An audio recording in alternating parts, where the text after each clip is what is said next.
welcome everybody. Welcome to the stream. We got a special one for you tonight. Let me take my screen out of studio mode so I can see what you guys see. All right, welcome everybody to the stream. Tonight, as many of you might know, so that you've been following me on stream this week, we've been playing this new game called EchoBlade, and it's a really cool game from a company called Sunset Arctic Games. Tonight, we're very pleased to have a special guest with us. We've got Dakota, and Dakota, help me if I'm saying your last name wrong. I believe it's DeMaegd. No. It's not. Okay. No. I was Church missing Street Broadcaster has lied to you the whole time. It is DeMaegd. DeMaegd. Okay. All right. Yes. Yes.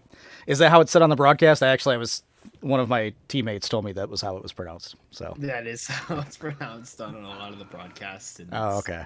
I've corrected so many people so many times that it's just like whatever. I don't care anymore. But Yeah. Dakota, thanks for joining us.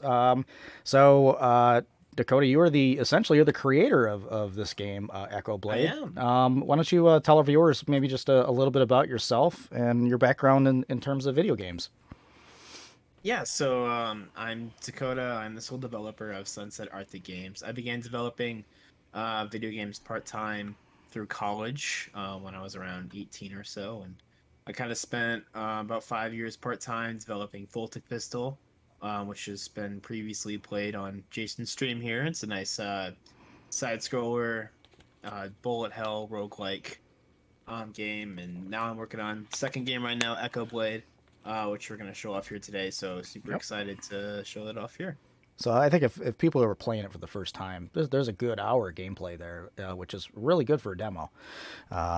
And I know that's what I think there's 5 levels in the demo. There's going to be, I think, 6 when it gets released in early access. Early access will have 11. 11 levels. Okay. So, Yes. yeah. So anybody who is listening who wants to jump into chat and ask any questions at any time, feel free to do so. And then we're just going to kind of talk. I wanted to start real quick.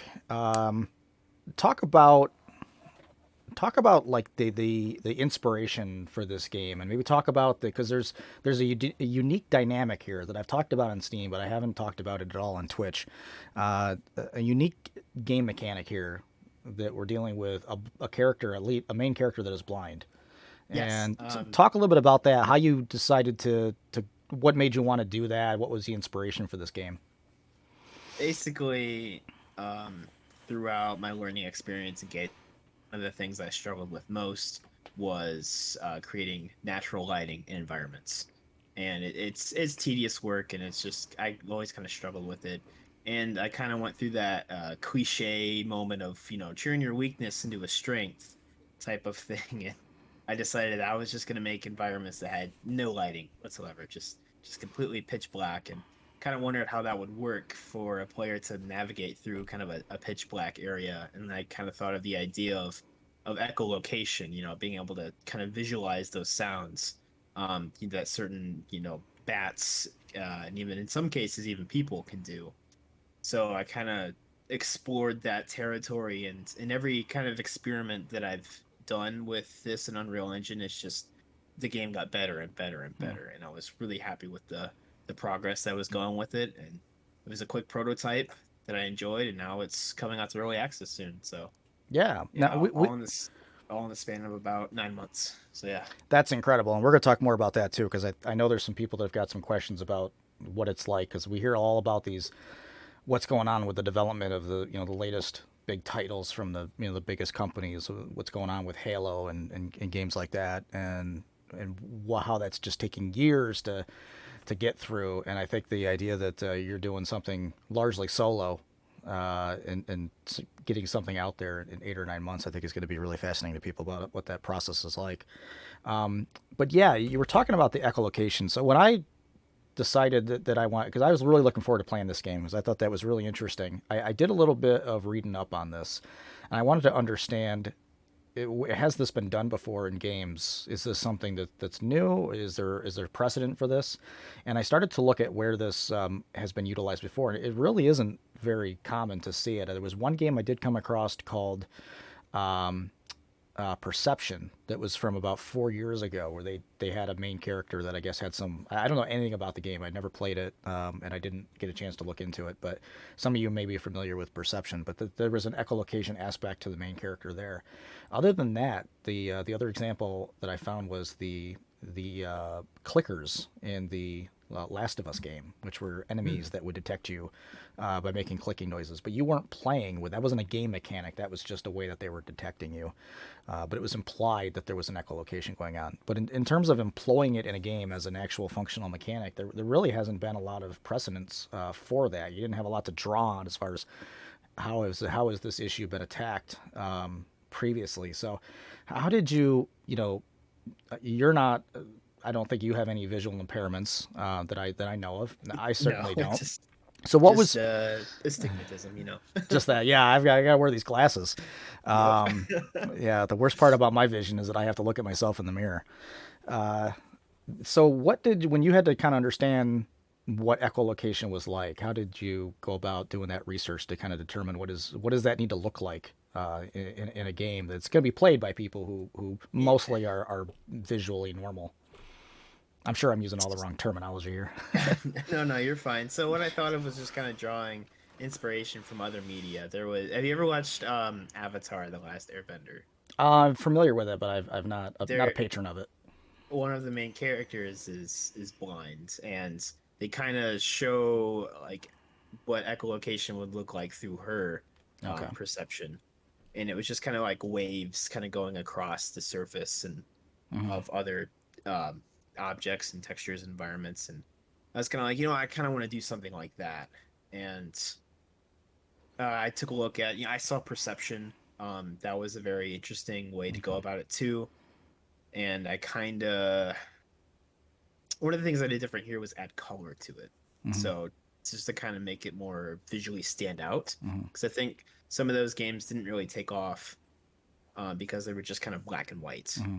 And it just didn't have that screenshot like, whoa, what's this, Right. and they were certainly interesting to play through, but And adding color. when we look at my Yeah. screen in a minute here, I've been mucking around with all the colors, so mine's going to look very different from the default. I went just really really weird with the colors, so it's like an eyesore the way I have it set up. But yeah, No, that's good. I like that that's all customizable because obviously there's going to be people playing it who are going to have difficulty differentiating things, and you want to make the game fun. You want to give the game the player an idea of what that's like, but you realize that there are some people who are actually going to struggle with that, and I think the color makes it nice to give people a sense of it without forcing them to deal with like the full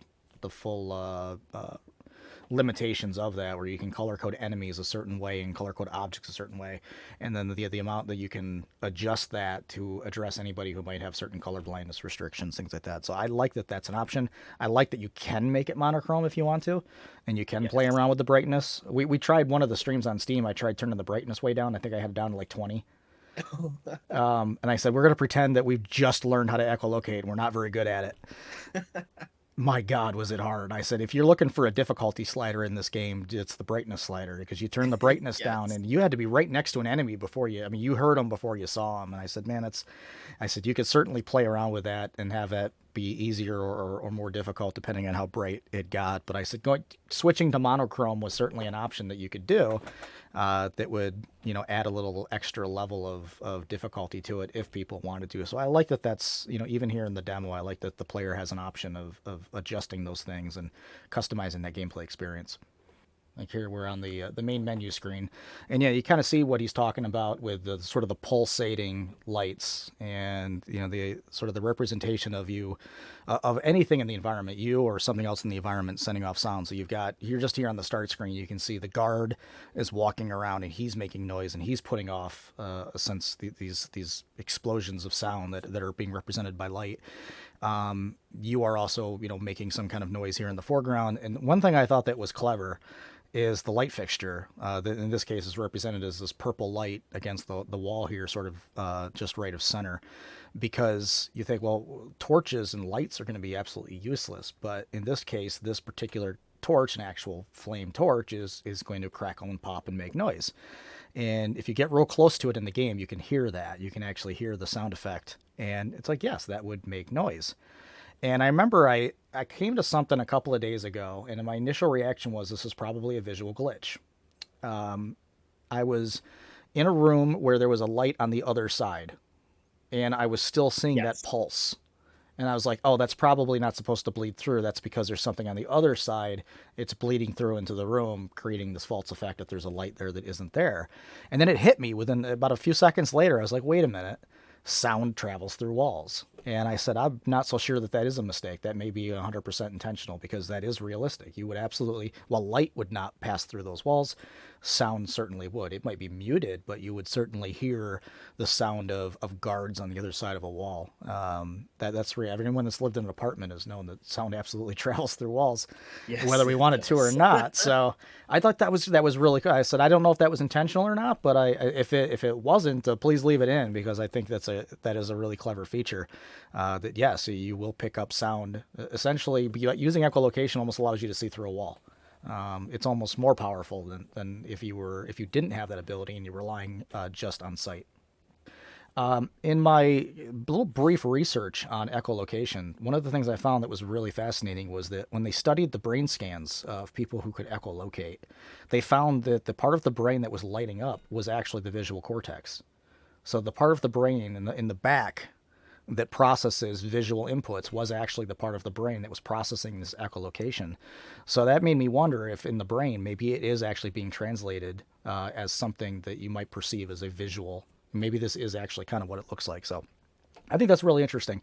Unfortunately, we don't have anybody who knows how to echolocate that we can bring in on this call. It'd be great if we could to Yeah, that is interesting. yeah. But there are some people out there that can. I know you've mentioned before Juan Ruiz was someone that was mentioned on Stanley's Superheroes. Hmm. And Ben Underwood is another young man who also lives in California. And I think they might have both had the same. I know Ben Underwood had retinal cancer, I think, as a young teenager. And I think something similar might have happened with Juan Ruiz. But he was also Ben Underwood was featured on 2020, and I know in both of those cases, those guys could play sports. They could ride bikes, and I know Ben Underwood could actually play football and things like that. So there is really some remarkable people out there who can actually do this. There will be about 39 levels, is what I'm planning. 39. Yes. Wow. Okay, so we're not even a quarter of the way into it with the demo, so which is good. That's great. I'm actually happy to hear that, but I'm terrified of how difficult it's going to get knowing what you did with Voltic Pistol. It won't. It shouldn't be that hard, but I mean, it'll. There'll certainly be tons of variety of traps and whatnot. So you always have to be on your toes with every level. So, Yeah, and that's the thing too. There's a lot of puzzles that we yes. get into, and you do a good job of sort of easing the player into it. Of presenting something. I like that a certain mechanic or puzzle is presented in a very simplified way, almost as a Mhm. tutorial without being a tutorial. Yes. Like the first gate you get to, the key is right there, and it just teaches you key gate. It doesn't present Yes. you with a challenge. It's just showing you that, oh, I need a key. I need to get to the gate. And from that point on, you're like, okay, now I know next time I need the gate. Next time I need to get through a gate, I need a key. But the key isn't going to be handed to me like it was the first time through. That's really good game design. And a lot of times that I wish the people that make some of the Zelda games, when some of those puzzles, I absolutely, if it wasn't for the internet, I would never get through them. I have no idea how people Oh, figure for those sure. out. I don't know how people got through the old Zelda games before the internet was popular. I've been playing some of the old Game Boy Zelda games, and I was like, how Yeah. was I supposed to figure that out? So I like it when game designers teach you sort of how it's supposed to work in the game. So is the intent that our hero, I don't want to get too much into the story because I know that's something that is going to be released later, and I know that's still a work in progress, but do you have an idea of what the backstory of the character is, who it is that we're actually playing as? Basically, there's kind of a war going on between two kingdoms, right? And the player character gets kidnapped and becomes kind of a prisoner of war. Okay. And so they bring him back to their dungeon, and that's where the game picks up, and the guard is like, oh, you're blind, like you're not a threat, basically. So I'm just gonna unlock the gate and watch the guards kill you, and that's how you start your escape. my intention was kind of they locked you up as like they're underestimating you basically. They were Gotcha. like, oh, he's not a threat. You know, we can just lock him up and interrogate him later. You know, All he's right. not We'll even give him a weapon. We'll even give him a sword and a crossbow. gonna. Yeah, yeah. I still got to figure out how we came across that, but Well, you know, because that's um, well, I mean, one of the first places you go to in the game is the barracks. So, and we'll show that. So, you know, I yeah, mean, you don't need a weapon, and really, until you're out of the cell, because the guy does. He's like, hey, I'm just going to let him kill you and watch you die for sport. So, you know, there could be a sword right there that maybe you pick up or something like that. But of course, I know then at that point you have to create mechanics for all that stuff. So, yes, I know it's not as easy as just pick something up. Well, there's a whole bunch of code that has to make that possible. So yeah. there we go, Mr. Sprinkles. So what you have to do in this game is you have to generate sound. We see that there is some things already generating sound. Here we have the light fixture I mentioned. If we get real close to it, if I here, well, I can't do it without turning off the sound when I go off the screen here, but I don't know if people can hear the little crackle if I get real quiet. You hear that little crackle, so it's a subtle sound effect, but that would be enough for someone who's trained enough. They would be able to pick up on that sound. We've got our footprints here that show us where we've been. That certainly helps out with navigation. And then we can sort of clang. Is this meant to be like the sword clanging, or is it a foot clanging? What's the right click? It's something with your armor that's clinging, but Okay. yeah, yes. So, I kind of like originally was thought of just to kind of be like a, type of click, but Like maybe, yeah. I figured Oh, that okay, would like a mouth click. annoying. Yeah. Yes, I figured that would get annoying quickly, so I Yeah. chose a sound effect that wouldn't be annoying. Right. Basically. So I this kinda could thought, be. well, yeah, go on. I would say this could just be banging, banging your fist again. Your whole body is metal because you're wearing a suit of armor, so Yep, it that's could the be. idea. Yeah. And just Yep. yeah. And I noticed that one of the things I like too is that you also account for things like jumping and running and swinging. And what's nice about that is when you get into a fight, you don't have to keep right clicking because Yes. everything else you're doing generates enough auditory input that you can still see, and then the bad guys produce sound too. So, so yeah, this is harsh colors. Why did I pick these colors? What made you want to put plum in the game? So he's telling us, yeah. Who cares? We'll just unlock it for you. I'm just gonna watch him cut you to shreds. Yeah, I can stand back here and kill him. So that was. It doesn't affect. No, that's the only character I found where that's the case. But that's Okay, it. yeah, you're okay. So his hitbox has been extended to his. You when you get close to him, his voice line goes off, right? So it's the voice detection limit. Yes. Gotcha. That That makes up with sense. his hitbox. That makes sense. It doesn't. Not ideal, but It doesn't affect the good to know. gameplay at all. But like I said, I'm not bringing these up to like crap on it. Yeah. I'm bringing these up because you're gonna see that after this, there's not much. Like I struggle to find anything wrong with the game. I thought the lighting effect, I thought the flickering of the torches, I thought that was a glitch, and I'm like, nope. Turns out that's actually the way it's supposed to be. That's actually accurate. And then I thought at the end of the game when it kicks you back to the start menu, I thought there was more than 5 levels in the demo, and I thought I was getting kicked out prematurely. I thought that was a glitch. Turned out, nope, that there's only 5 levels in the demo. So the few times that I have thought there was something wrong with the game, after talking to you, I've realized that no, actually, there's even less. There's all of the stuff that I thought was a mistake actually is the way it's supposed to be. So this actually is a really, really solid demo. I always expect early access games to have some issues. I don't care how big the developer is, how many years they spent working on it, how many millions of dollars they spent working on it. It's early access. It hasn't been through all of the levels of quality control. There's always going to be some issues. So for just one set of eyes looking at this for as long as you've been working on it, it's like, of course, there's going to be a couple things, right? We're going to find some things that you didn't know about. And as I went through, and I've played this demo all the way through now at least 10 times, and I'm like, man, there's not much. You pretty much got it pretty solid. So I've been very, very impressed. And that's why I'm willing to note all of the things that I saw, just to show you how few I found. And here's the first guy, and I'm so glad that I learned about this little thrust maneuver. So. Yes. Right, so there's all these different ways that I can swing, right? If I move to the left or right, I'm just using WASD for movement. and I can just have this down chop. But yeah, just like fighting with a real sword, there's a certain amount of time that it takes to swing it. And if I move back, as I hold down the left click to attack, left click is to swing, I kind of hold it in like this, out in front of me like this, and then it's real easy to just go and then spear. And it's so much quicker. Because essentially you just charge them almost like you have a lance in your hand, and that is absolutely the best tactic to use.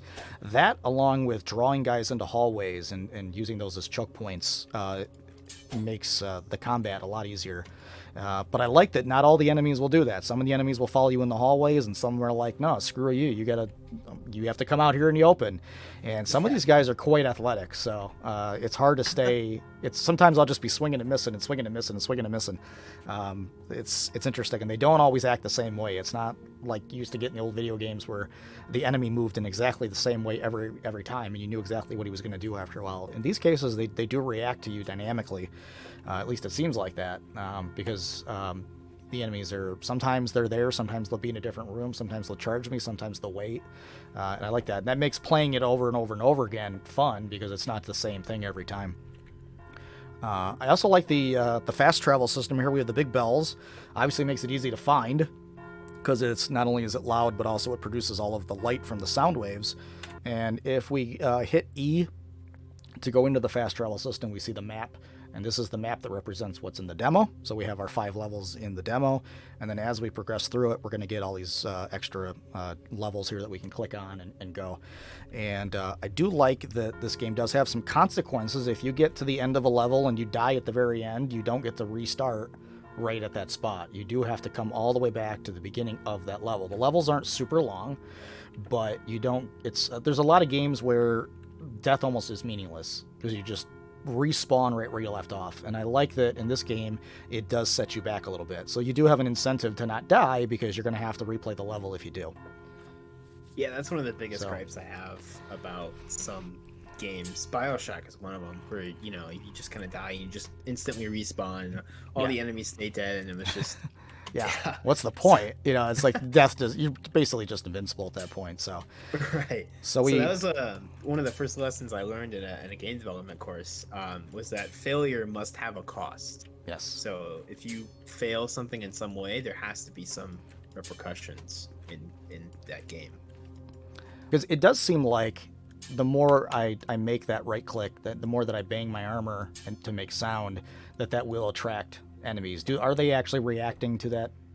Yes. Okay. Yep. So that's one of the mechanics, is that you have to produce sound to see, but if you're producing too much sound, the guards are going to see you, or they'll hear you, and they'll come after you basically. And you just kind of have to find that balance of being stealthy, or maybe I just want to be loud and guns blazing, as they say. So yep. Yeah, they heard you. So I like to get into the hallway here. And I noticed I was having trouble getting some of these guys to come into the hallway. And that's where I realized that making more noise drew them in. But yeah, some of these guys really dance around. I mean, you see them doing somersaults and jumping around. And some of these guys can be really hard to stay in front of. And so I was like, I'm just going to back up and make you come into the hallway, and then at least we have to face each other face to face. So I start trying to, every time I get to a room, I try and draw the enemies into the hallway first.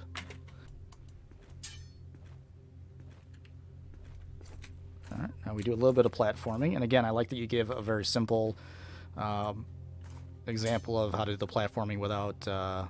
oh, I'm not even in the right level. That's right, Barracks. That's level 2. Yeah. That's right. Yeah, I was way off. Okay. That was what was confusing me. So yeah, here's that section where you get to the gate.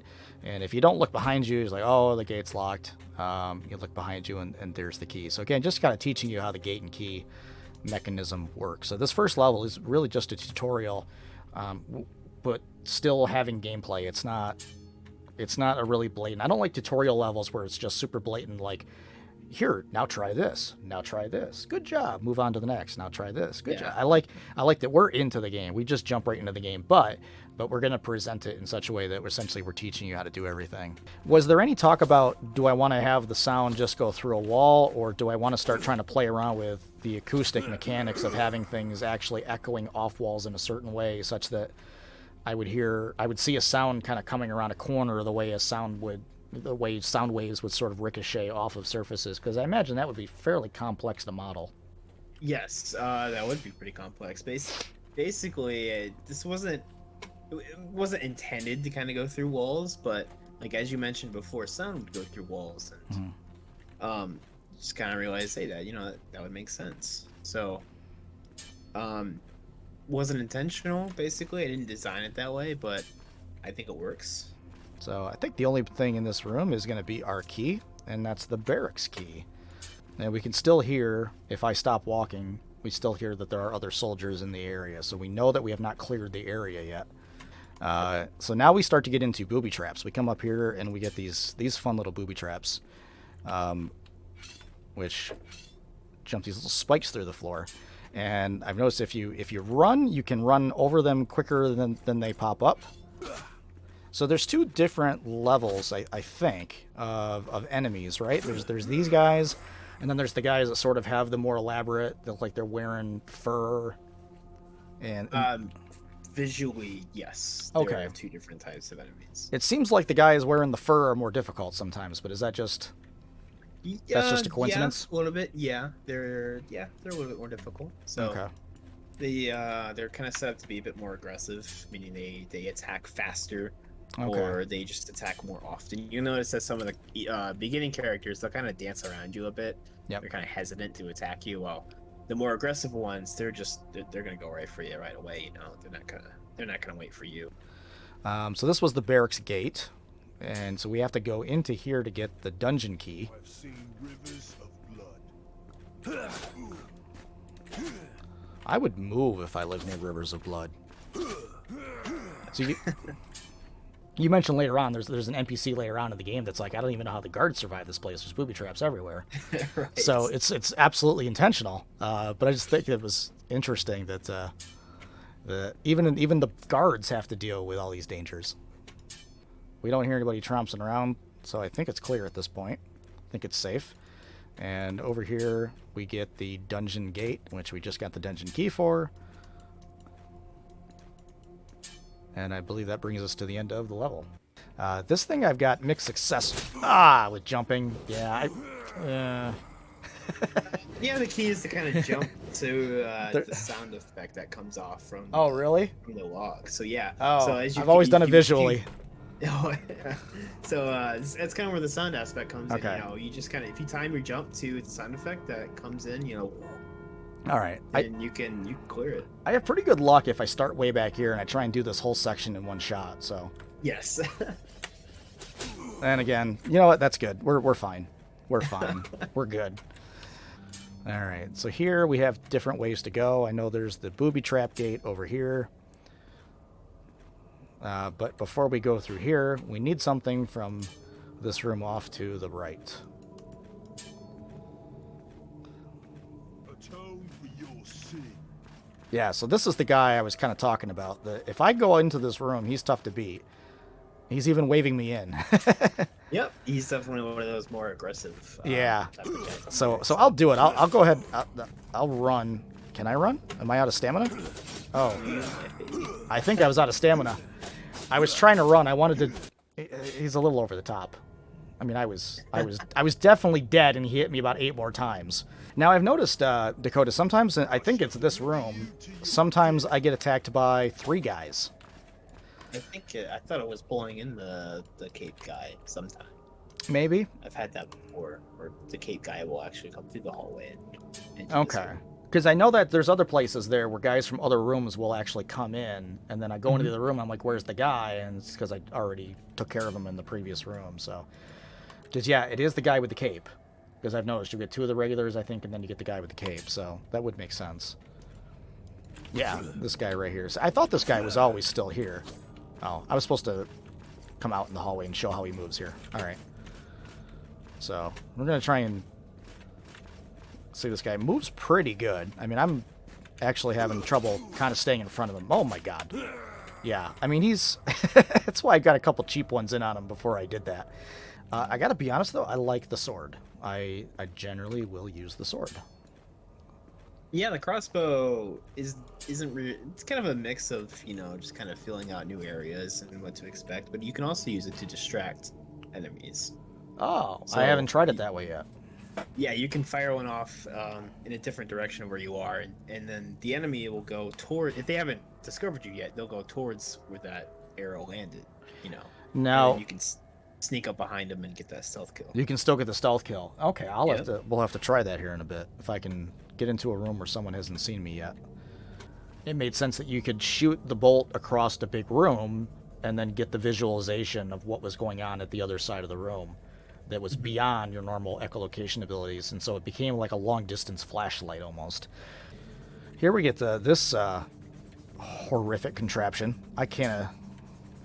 Anybody who would design this, is this based on an actual medieval booby trap, or is this just something that came out of one of your sick, twisted nightmares?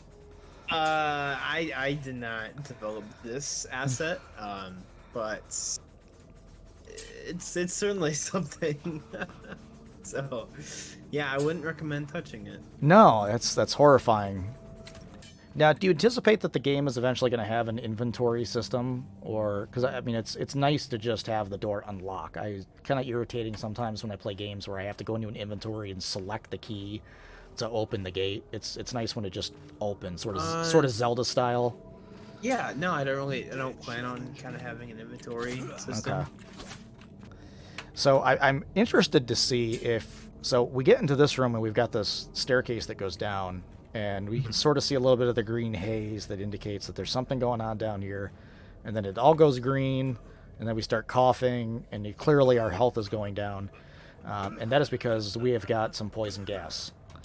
Yes. Now I think when you played this on Wednesday, when we first went live on Steam, you had mentioned something about the fact that the gas never propagates into the rest of the room. And to me, that made total sense because a lot of gases like that are heavier than air. So to me, this is right. To me, it should sit like this at a low level. But it seemed like you were kind of suggesting that like you didn't know if that was realistic or not. And I was like, No, I didn't think it would be, because it kind of would kind of spread and also, It would what's the logic behind having type of gas in a dungeon like this? But I wanted something that would kind of. This is also kind of one of those tutorial things, so that there's poison gas. Basically, this exists. yeah. So. And it's a consequence. If you fall off, it's a consequence. It makes falling off, because we don't have fall damage. Yes. I haven't seen it yet, at least. So if you fall off, it's like, well, who cares? Well, if you fall off here, there is a consequence, and I think we'll see some levels later on where there's booby traps down below. That if you fall off, you can trigger the booby traps, and that can hurt you in that way. So I like the mechanic. It's normal. I mean, I would think if you had booby traps, that this would be an effective booby trap. And yes, while the gas would spread out, it wouldn't. If it's heavier than air, it would stay trapped. If it was sort of in a bowl, it would stay trapped just like this does, such that it would not be a threat to anybody on the second level. So I think it's an interesting, it's an interesting design for a booby trap that's essentially invisible. So here's another thing I've noticed where it's a little different every time I go through, and we'll get these enemies that come through, and this is a case where you've got the one guy that's always going to be more aggressive, and that's the guy I think on the left here, and we can sort of egg him I've seen rivers of blood. in Yeah, here. so the way these traps are kind of set up is they're set on a timed interval to kind of fall down, every, Okay. 1.5 seconds, 2 seconds, I think. And that starting time interval was randomized every time you start the level up. Oh, see, okay, because I've noticed that the sequence, sometimes they're almost completely 180 off sequence, and sometimes they're very close to each other. And I thought that was being driven by how they were loading in, that timer would start as they loaded. So how quickly you approach this hallway would dictate how quickly the second one loaded after the first one. But you're saying that's just random. Yep. Okay, I like that. Because I like the fact that makes this a different challenge every time. Okay, because what I usually do to get through this level is I get the first guy to walk forward, and then he gets killed. And then the second guy I take out with the crossbow. Fight with everything you've got. I've never had to go through this with both guys being right there. Your end comes soon. So, well, we can get one of them. Attack atone for your sin. Die, you scourge. Now, I know the other guy always takes 5 shots. You are weak. I'm definitely weak compared to him, because he's taking these bolts like a champion. It's like, ow. Alright, so he dies. Now we got one guy. I guess we got 3 bolts left. I guess we'll soften him up a little bit. But I've never had to go through both of these guys before, so I'm trying to remember. I don't think I need any more bolts after this. And that's that. So I've got him down probably maybe to 1 hit. So, 1 or 2. So we're going to just try and charge him. Okay, good. I've never had to do that before. I've always gotten the one guy to walk forward and the thing just comes right down on him and kills him. I'm like, okay, now I only got one guy. That's the first time that neither one of them has been willing to walk forward. Now we get into level 4. This is the first level where we're going to start to see the puzzles. Tell me a little bit about the what the thought process was for. There's a ton of combat games. There's a ton of puzzle games. What was the thought process in going and trying to determine what kind of puzzles you wanted to have and what the balance was, and maybe how to work those puzzles into whether or not to work them into the story or what? I really enjoy the puzzles from God of War series. Okay. In that you're just kind of lifting around heavy stuff, and some of it was always kind of a mental type of puzzles too. Like, oh, you gotta move this to the certain spot so you can view this at a certain angle, so you can, kind of do that puzzle. And I kind of tried to draw some inspiration from there, but I also wanted to have more sound-oriented puzzles. And that was also kind of something interesting to come through, which you'll come across the beginning of the sound puzzle here as you hear right here, yeah, a certain chime through this hallway. So we'll do that. And we can do that a couple times. So for anyone that's very, very good at Simon, you're gonna need to remember those tones and those sequences later on. There's 2 different ways to go here. There's an alternate way if one side is more challenging than the other. I actually think the one side is a little too easy, and it essentially replicates the same puzzle from the more difficult side. So if I'm speed running it, I definitely do the easy side. But I would actually like to see if the path up the stairs. That's one where if it was me, I'd like to see that be a little bit more difficult, because I don't like the fact that I can kind of beat this level in about 60 seconds if I know what I'm doing. So I always go the other level because it's more fun for me. The other level is so quick that I don't get any. It's not as enjoyable. Now, the first time I did it, the first time I got through it, I was like, hey, I solved the puzzle. But I think from a replay value, I think it's. I kind of wish there was something a little different about it. It was either more difficult or if it was a different type of puzzle. Because I definitely enjoy going the long way more because I get a little bit more to do. And there's actually something here that I want to ask you about when I get to it, because there's a section that I'm not sure if I'm supposed to be there or not. And I don't know if I'm... So we're going to go the long way. So I can go up the staircase right here, and I go into a room with a series of blocks, and we will end up in that room either way. No matter which way you go, you end up in that room. So we pick this block up, and there's these 2 switches on the ground here. You can tell by these sort of rough panels.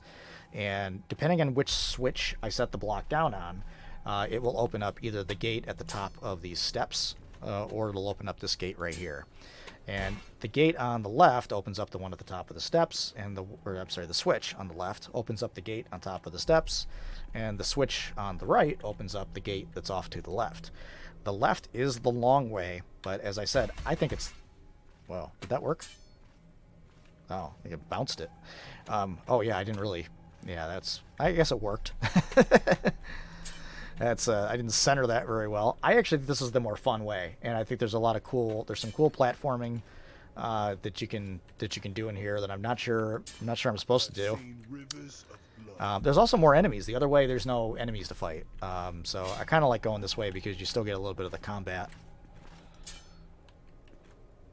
See how I kind of wanted to split this level up into two paths, so if someone gets stuck on a puzzle, they could take an alternate direction. And one of them's a little bit more combat based, one's more, stacking blocks type of. Both of them kind of have stack blocks. They both have a couple of block stacking. I like that. I like that the one is the more combat, because I remember I think we talked earlier about.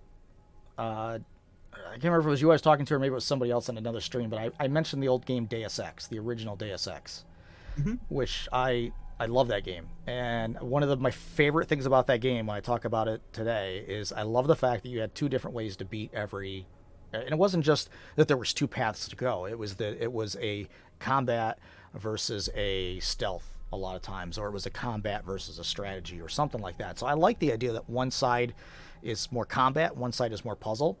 I just think the side that's the puzzle, I think the puzzle's a little too easy. I would make that puzzle maybe a little bit more difficult, or make more of it. Maybe not have it go straight into that last room.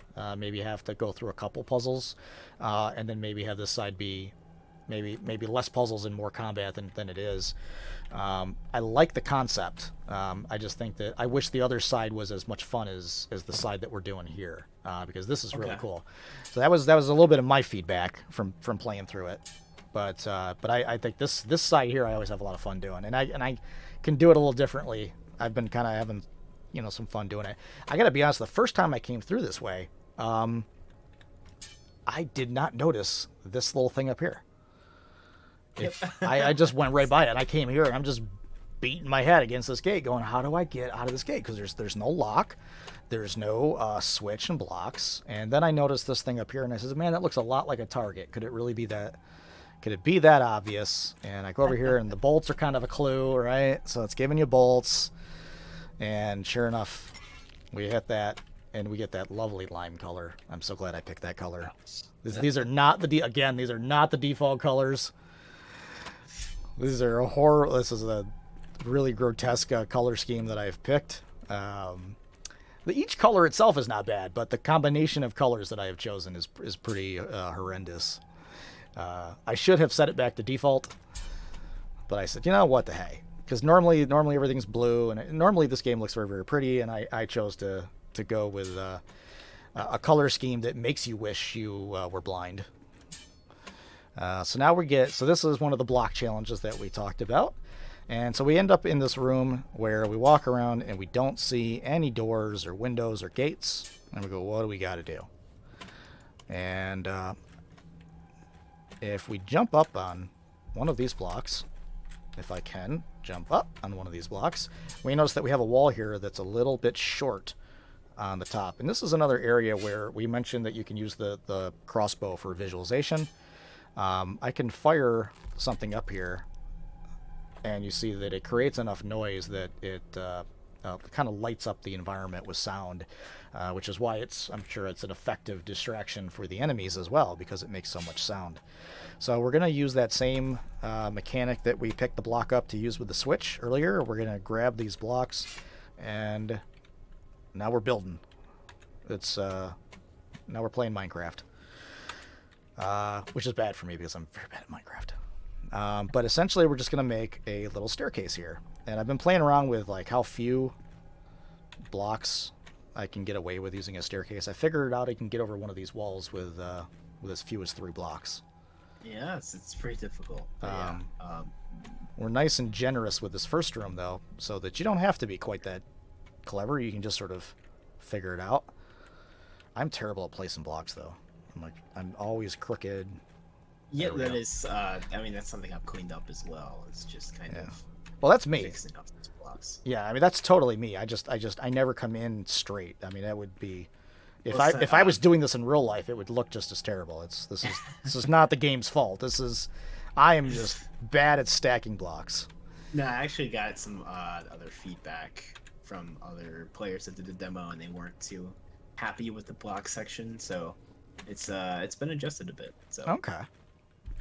Well, it's great to hear that you're getting feedback from people, because we've definitely been saying that on Steam, trying to tell people to go to Twitter and go to the Steam page and check out your email I think the email was listed on the website. Is the email on the Steam page as well for contact, or is it?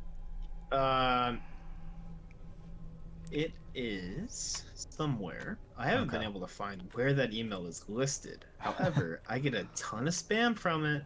So someone's got So it, right? Yeah. All the people someone's you found don't it. want it have it. Yep. All You right. chose a more perpendicular staircase. I usually build a staircase that's more parallel to the wall. Oh, So, really? Oh, I've been yeah. doing it like this every time. I build my, well, I built the end of every Super Mario level Mhm. kind of ramp. This is what I've been Yeah. doing here. So we jump up here and we get on top of this wall, and now we can go down into this next room. And so I had a little bit of a WTF moment when I first got to this. I was like, okay, I got to do the same thing, right? Yeah. Give me the same puzzle. I can already see here if I pull my crossbow out. Where's my lime green crossbow? My lime green crossbow. And I can see I got the same kind of challenge here. I got to get up there. I got to use these. But man, I just took like 6 blocks and made that staircase. And I've only got 5. So this is where I had to start playing around with it. So one of the ideas here was that you could go back to the first block puzzle and pick up an extra one if you were struggling. I never even thought of that. Yes. Ah. Okay, so the idea of taking blocks with you, though, I did think of that here in this room. I didn't think of taking blocks from other rooms to here because I did find workarounds. But I did figure out that I can do something if I take a block from here into the next space. Like that. So that's how I've been doing it. And then I take this block in my hand. I'm being very careful not to knock over everything I just built, which I usually fail at. Yeah. So Oh, that yeah, is. that's been adjusted as well, so they shouldn't fall over as easily. Oh, okay. They have a little more mass to them now. Yep. Okay, so now I jump up here, right? And I'm gonna set. So here's what it is. I noticed this little thing here.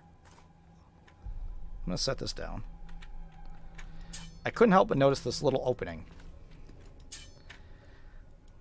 Yeah, no, that's not intentional. That's not okay. And someone else has already found that, and they broke the game.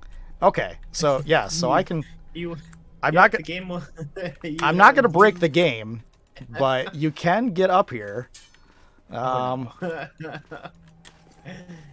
was wondering how someone was able to get up there, and I'm like, I don't know how people got up there. I've been trying to figure it out for days. I just today figured out how to do it. Yeah. And yeah, if you come over here, there's definitely that has been sealed up. has it. Okay, I thought maybe that was something that was going to be early or something that might be added later in the game, because it looked like you meant for there to be something at one point. So I like that. I like that I found something new. I think you could put a room. Yeah. You could put a room in here with some kind of secret. Maybe just wall it in. Yeah, But if you fall off here, the game will break. Yes, so I did not try that yet. I wanted to ask you what happens if I fall off.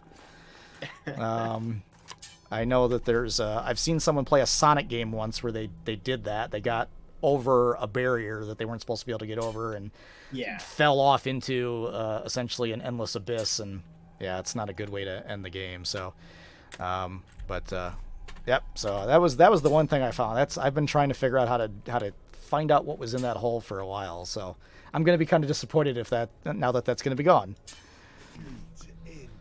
A couple of gentlemen that have the high ground, and because we like to prove Anakin wrong or Obi-Wan wrong.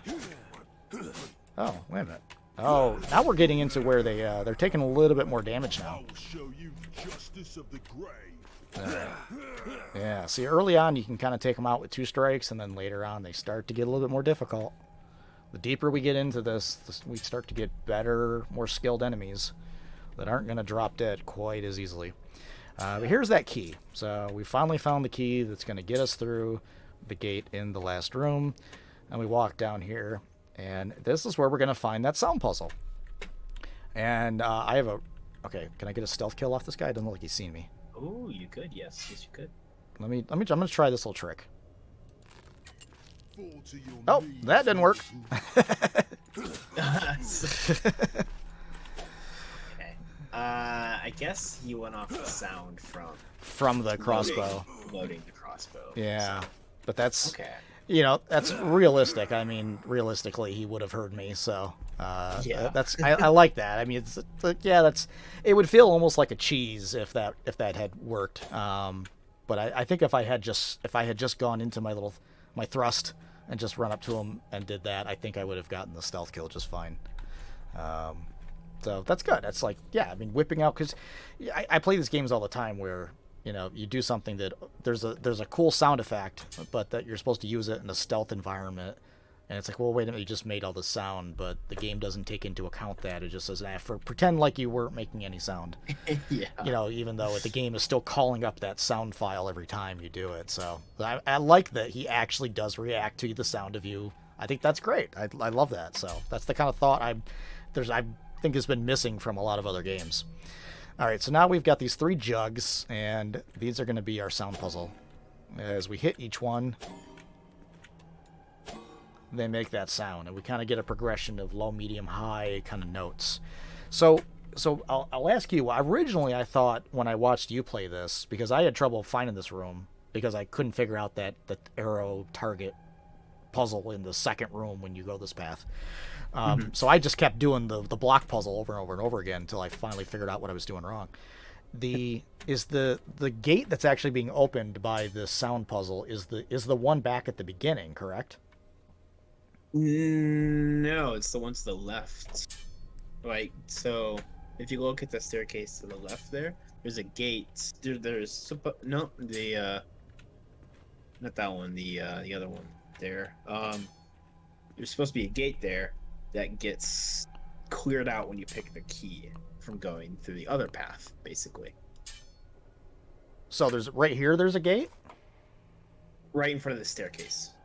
Oh, right there? So, yes. Yep. Okay, but there's not, because I haven't done the sound puzzle yet, and there's no gate.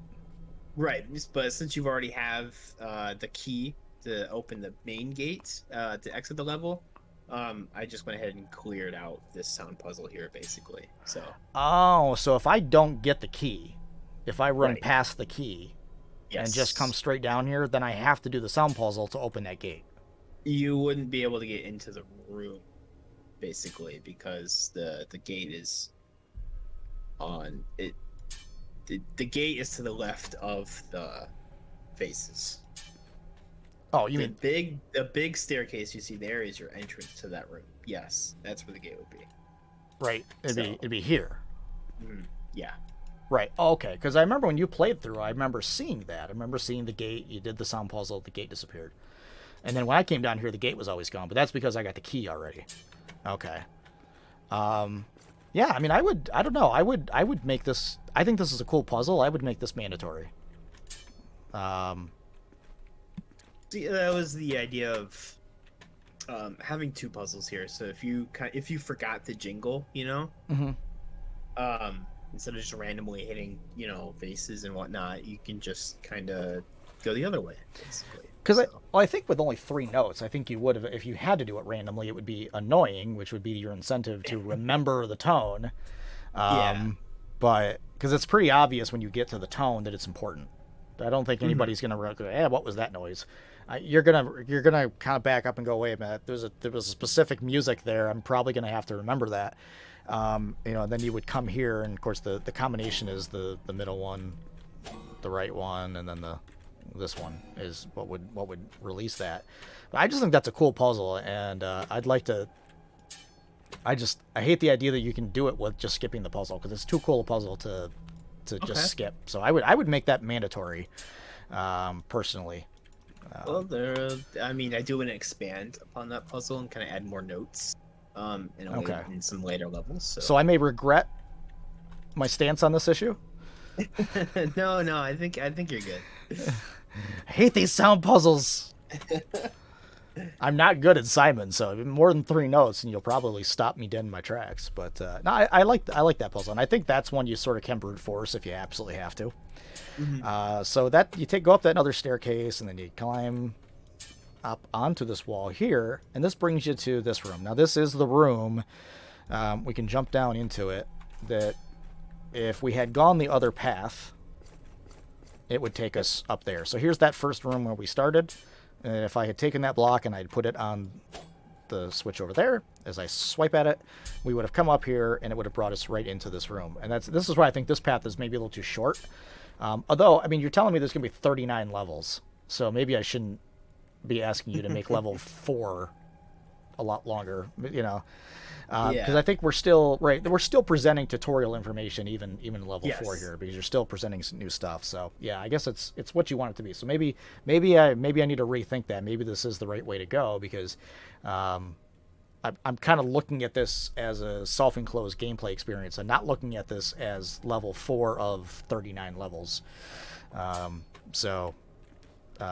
what you would do is the same thing that I did in the first block puzzle. I would stack these blocks up, and then of course the gate unlocks because I have the key, but you would be able to climb over this fence. It's just high enough that if you stack the blocks up 3 high, you can hop over it. So, and then you just proceed down this hallway, and that gets you out of this level. So we're at level 5, so immediately we get into a dead end where we're gonna have to jump over this large chasm, and that is a pretty hefty jump. I gotta admit, you almost don't think that you're gonna make that, but sure enough, we have a pretty athletic guy. This guy's got some serious quads to be able to do this jump in a suit of armor, and we do make it. And our reward for making it is we get attacked by 2 guys.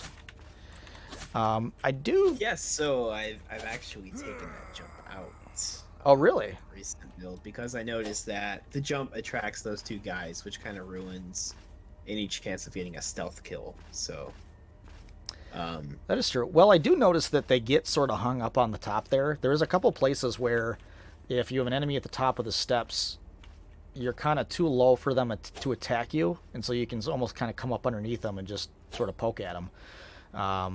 Yeah, that is something I've been working on too, is making sure the enemies can navigate through all those kind of areas and those stairs and whatnot. So, because once they come down, they're absolutely a threat. But if you can get them to kind of stay at the top, it's almost like they don't they can't get down at you a little bit. So sometimes you can. I don't know if I'd say cheese it a little bit, but it's almost like having the low ground is almost an advantage, just because of the aspect that you're at. We get this staircase down here, and this is, I would say, for the platforming aspect of it, this is the way to go. If you like the platforming stuff, this is the fun path. This level is definitely more on kind of platforming and kind of seeing your limits of what you can do in terms of jumping and whatnot. So I've been doing that one more. That's becoming my favorite way to go. We've also got the really shortcut if you really just want to, like if I'm speed running this, I go down this right here, because that takes us into a room underneath that a lot of the other rooms feed into. But you don't know that right away. And if you go down there at this point, you don't necessarily know what you're looking for. But if you go this way, I'm going to go this way a little bit just to get the story bit. And then we also have another path here. And we get into this room with more of the spike panels. And then we run into this gentleman. I'm also trying to escape from here, but this gate is locked. I've heard from the other guards that the key is close by. You just need to go down those stairs. Then when you reach the next room, go upstairs on the left. Pass through that room, and the key should be in the following room. Watch out for the trap set in this place. I don't even know how the guards make it out alive. So what he's essentially telling you to do, and he is, I think, as you described it, somewhat vague instructions. I think I had to hear him a few times before I finally understood, and after I learned the layout of this area a little bit better, he's basically telling you to come here, and you came in this way, and then he's asking you to go down these steps. And if you go down those steps, you end up in this large room with a bunch of staircases that kind of feed into it. But I want to show you, and we'll end up in that room eventually anyway, but I want to show you the way I like to go, which is to go back out to that main room, and we're going to take that fun platforming area. Man, I've got a moth or something flying around here that is just driving me batty. So this is that first staircase that we saw that was on our right, and we come down here, and then we have an enemy, and then we have another staircase that definitely goes down into poison gas.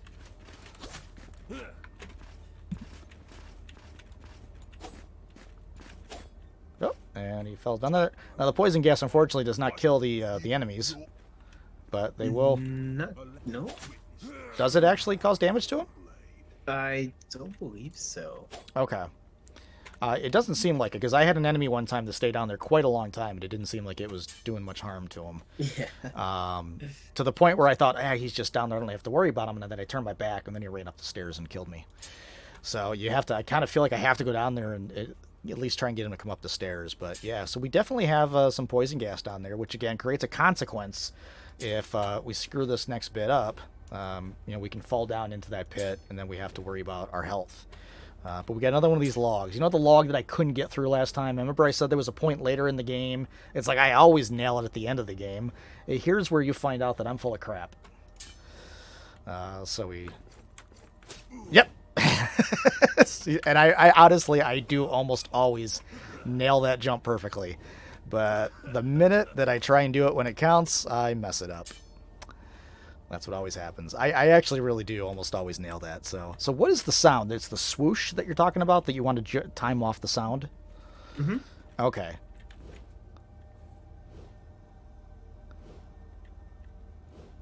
So I kind of maybe want to run when I hear the back swoosh.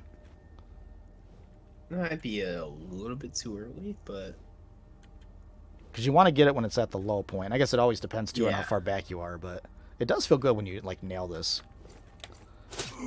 Okay, A little too late there, but yeah. I swear to God, anybody that's been watching me on Steam will attest. I usually nail this first try. See, it's not my health low. I'm gonna end up getting killed here. I guess it's okay. I'm not too far from the beginning. There we go. And then you have to kind of get back against the wall, because that thing will clobber you in the back of the head if you don't keep going. All right. And then we're rewarded by another series of jumps. And I like that you give me some bolts here, because this is an area where using the bolts as a visualization tool comes in handy, because you really can't, even when I clang my my armor together, you can only see so much. So in order to see what we really have ahead of us, we can fire the arrow, and that gives us a layout of what the room really looks like. And you can tell that we're going to have to make multiple jumps here, as I'm pelted by this moth again. All right, and down here, if we fall, we don't have any poison gas in this section, but we do have those panels with the spikes. So there's nothing else down there. We do have a staircase to get back up again if we fall, as long as we don't get killed by the spikes. And we just barely made that. Just caught the edge of it. And we'll do one more jump to get to the other side. And I'm trying to remember. So we can... I usually go over here and do this jump. And go up those stairs. I'm trying to remember now where this goes. Oh, this takes you right to that room. Oh, so that's the way I should be going. So, so what I had been doing was jumping over here. Yeah. Oh, and falling down. Taking the long way. That is the long way, isn't it? I didn't realize that. Oh, that damn moth. Yeah, I've been... Okay, now I'm... Oh, now I just screwed it all up because I did that. Hold on. Yeah, I mean, let's just kind of... Here, we can... Look at that. Oh, come on. trying to be cocky and... All right. All right. So yeah, I usually do this at an angle. There we go. And then here I can go. We can go two ways here too. There are so many different ways to go in here. So this takes you down into that other room. This is one of the staircases that dumps into that lower room that I mentioned. And then let's see, where does this one? Because this is the way I usually go.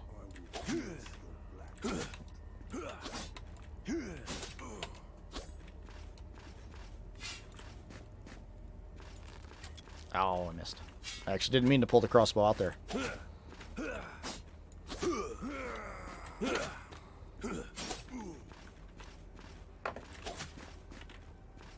Now, there's also a guard feature I haven't used at all, but you can hold the X key, and you have a little bit of a guard function. Now, I notice if I hold the X, I almost kind of do a shove. I'm not sure if that does anything or if that's just aesthetic. But... that doesn't do anything right now. It is aesthetic, but I can... You know, I thought about looking into something kind of like a parry. But okay. Yeah, I said that's clearly there's an intent there that there's some motion that you programmed in, but I wasn't sure exactly what it does yet. But I kind of prefer more to duck and dodge, so I end up not really using that a whole lot. Okay. But that's just my style. I mean, there's a lot of people out there that when I play Zelda, I never use my shield, so that's just kind of me, and that's why I'm crappy at games like that. Right there. Okay, so that's the other staircase. So if I'd gone the short way, I would have come up this way. So you end up in the same room either way. My God, that moth. Holy cow. Oh. Man. So we come back here and we get the same puzzle that we had before with the buzzsaws. And we're just going to be quick about it. And we can get that. Now, that is the key. We haven't actually... So that's the key that the guy that we saw earlier was looking for. So we now have that key. We didn't go the route that he gave us, but essentially we ended up in the same place. If we had gone the way that the gentleman told us to go originally, when he said go down those stairs to the left and then go up the stairs. So these are the stairs he was telling us to go down. So let's do it as if we were following his instructions. We would go down these steps. And this brings us into this room where we've got all different kinds of paths, right? So we've got stairs there, we've got the stairs we just came down, there's a room over there, and then there's also some stairs back here. So there's a bunch of the different areas that we've already come through where the stairs lead down here. So one way or another, you're going to end up down here, probably. But he's telling us to come down these steps and then go up the stairs that are on our left, and that is these steps. We're greeted with this unholy hell. Now, what I like about this ball is, I'm not sure what kind of physics model we used for this ball, but that ball has never landed in the same place twice. I have had that ball actually block the stair, in which case I had to go... Yes, that happened to me once when I was... the first time it happened to me, first and only time, is when I was demoing it in front of like 10 or so people. I was like, that's never happened before. It's only happened to me once. It's only happened 90% of the time it rolls farther in, but I've had it almost block that door. And usually it ends up somewhere kind of in the middle here, but it definitely... we'll grab those bolts, but ideally you just get out of the way of it as it comes in. It usually does its damage by me just walking into it after it has come to a stop. And we get into this room. This is the same room we were in before. We're just coming into it from a different direction now. Shut up. All right, that is satisfying. I gave you a hard time, Dakota, when you did it, but it's sort of satisfying. Yeah. So I can't afford accomplice. I can't afford a witness.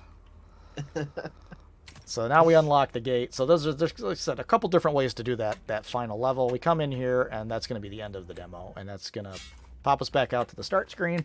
I've beaten this anywhere from 10 or 12 minutes, and usually in more like an hour, but I want to make sure I showed you guys all the different things you could do.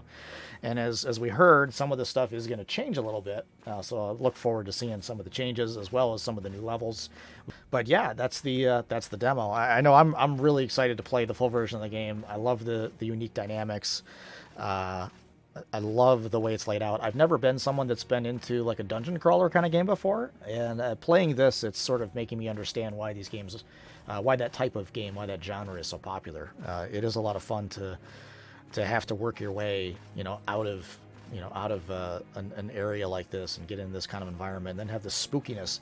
I'll be honest with you, the first time I ever played this game, when I got an early chance to play it on Tuesday, the day before it came out on Steam, I was getting this eerie feeling working my way through it for the first time, because you just had the silence and this idea of this limited visibility and not really knowing where you were, and literally, feeling around in the dark.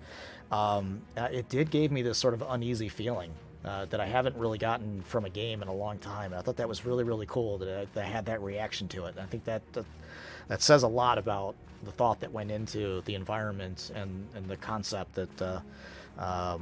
that you came up with here. So great job. My hat's off to you. Absolutely. Can't wait. Mid next month is when this game comes out in early access. And then do we have a target date in 2022 yet for when we might expect the final version, or is that a little too far out? A bit too far out for now, but early 22 is what I'm going for. Okay. So. So let's talk about that a little bit because you mentioned, we've got a little bit of time left in the stream here, about 15 minutes before we gotta head off. Because I Mhm. don't want to bring you in here all night, but I'm sure we could sit here and talk to you about game development for many more hours. Yeah. Talk to me about trying to produce a game. You said 8 or 9 months, and I think that blew my mind. I assumed you'd been working on this for years. Talk to me about what it's like to try and get a game out in under a year like that. I mean, because we're gonna have an early act, we're gonna have a playable game in under a year. What is it like? What goes into making that a possibility? So when I developed Voltic Pistol, as I mentioned earlier, it took me about 5 years part time, and that's for me just doing everything. I wanted full control over the entire project, and I made all the arts, and I redid it 2, 3 times, and I programmed everything and made sound effects, and I wanted to really do it all, and it just took so much time basically. And then as I got to this project, I'm able to kind of get a quicker workflow going just from being more experienced in making a game. And then I just kind of thought, well, I mean, I don't have to do everything here. I can kind of just buy certain assets, and was able to kind of just pick up some stuff from the Unreal Marketplace, which is stuff that's already made, and kind of just pick up those tools and just you can put it together basically. So instead of making the cake from scratch, you can just kind of buy premix, and in the end you're still gonna get a good cake. So Oh yeah, that's kind of what's been going on here. So I just wanted to roll the credits real quick so you could kind of see. That's not a long list of people, but it wasn't just you. We did have a few other people that were involved in helping make this game, and we want to make sure that they get their names in here as well, to give them some yeah, so credit because that's so even though I can say that like I'm the sole developer, I guess, but I certainly couldn't do this alone. Basically, I've got a ton of help from friends that are kind of always giving me feedback and whatnots, and plus other assets that I bought from the Unreal store. So I legally I'm the sole developer, but just it doesn't really feel that way because I get so much help from the community and my friends and whatnot. So oh yeah. I think anytime you work on something like this, it's easy to underestimate the kind of support you get. You know, even just me doing this Twitch channel that I've been doing this now for about a month, and it's there's no way I could do this without accommodations from my family. And so even though they're Mhm. not on camera and then they're not producing the content, there's no way I could do it unless I had their support and other people who I have other commitments with, understand and give me the time that I need to do this, and people that have helped me with the resources. I mean, on our stream, there's not a lot of gaming streams that have the rolling list of sponsors at the bottom like mine does. But the reason why I put them there, and by the way, these companies are affiliated with me. They're not affiliated with Sunset Arctic Games or with the game EchoBlade at all. I don't want to imply that there's an affiliation there. But I have them on the stream and I have them on the screen when we stream on Twitch because it's their support. I mean, I get support from these companies that helps with the production, of all of this stuff. I mean, all this stuff cost money, and I need time and support and promotion and things like that. And so all of these people that when we finish a video, whether it's a YouTube video or it's a Twitch stream, you don't necessarily see a list of all the names of people that helped empower me and enable me to produce this content, but those people are absolutely there working in the background. So I definitely understand that, even when people think it's a one man job, it never truly is. I appreciate you coming on, Dakota. It's been fabulous. I had yeah, thank you for having me. So it had a lot of, everyone who's if you liked what you saw here, definitely make sure that, go on Steam and get this game on your wish list, so that you're notified when it comes out in mid July. But the demo is available right now. You can go ahead and try and play the demo, not try and play the demo, until, and like I said, I've been playing it for a week and I'm still having a good time, a lot of fun playing it. So you're not gonna get bored with it after 5 minutes. It's gonna keep providing some entertainment. Also, check out Voltic Pistol. If you weren't around on our stream when we played Voltic Pistol, that is also another really really cool game that blends a lot of different aspects of other genres. I wasn't really aware of the roguelike. I never played roguelike games. That was kind of my first roguelike, and I thought that was very cool. It was a very very interesting dynamic, and sometimes frustrating, but in a good competitive gameplay way. And that was a really really cool game. And I just downloaded. I know you didn't do this part, but I did just get the soundtrack the other day, and I was checking that out. So I said I should use that as I the. appreciate it. I should have that. I want to make that soundtrack sort of the background of the channel. I said that's the music I should have playing in the background. And this too, I'll tell you, I was listening to the soundtrack for this. I probably missed it on the credits. Who did the music for this game? His name is Dimitri. He goes by Chirp Chirp Sounds. Okay. He was someone I came across on the internet, and I reached out to him, and we talked for a bit, and kind of let him have his own creative control over a soundtrack. And that's kind of what he produced here, and I really like the way it came out. So yeah, people compliment the soundtrack more than the game itself. Well, I don't, but I'll tell you what. The reason I brought up the soundtrack for this game is one of my favorite composers in terms of doing like movie scores or game scores or television scores. I like Steve Jablonsky. I'm a big fan of Steve Jablonsky. He studied under Hans Zimmer, who is one of the all-time greats when it comes to that kind of orchestral scoring. And this almost sounds to me like it's got a little bit of Steve Jablonsky influence in it. So I'd be curious to know if if he's a Jablonsky fan and maybe has some influence in there, because I almost feel like I'm listening to a Steve Jablonsky score when I listen to this. And I don't mean that in a like he's copying it kind of way, but I mean like it doesn't sound like any specific score, but just the way he goes through his progressions and the melodies he uses, it just reminds me a lot of something that Steve Jablonsky might have made. So the music sounds like one of my favorite composers, and I think this is another one. I'd love to hear more music. So yeah, if anybody out there wants to check out, what was his name again? You said Cheap Cheap Sound? Chirp Chirp Chirp Sound. That's better than Yes. Cheap Cheap Sound. Chirp Chirp Sound. So yeah, maybe people want to check him out too. That's very impressed. So yeah, always great gameplay and great sound. That's so far has been some of the takeaways from Sunset Arctic Games products so far. So, well, Dakota, thank you. I think we've kind of reached our time limit here. We're gonna wrap this up. I appreciate you joining me. I can't tell you how happy I am. We will definitely play this game when it comes out in early access, and we'll definitely. If we still have a channel in 2022, if I'm still around, if I haven't been hit by a bus by then, we'll definitely make sure that we play it when the final version comes out as well. I can't wait to see more of this game. I got a little taste of it on Wednesday when you were playing it, and it looks like there's some really cool stuff that we get to just after the demo phase, and I'm looking forward to that. So thank you so much for taking time out of your evening to join us. Thanks to everyone. Out there that tuned in to watch. Appreciate you joining us tonight, and I hope everybody has a good night.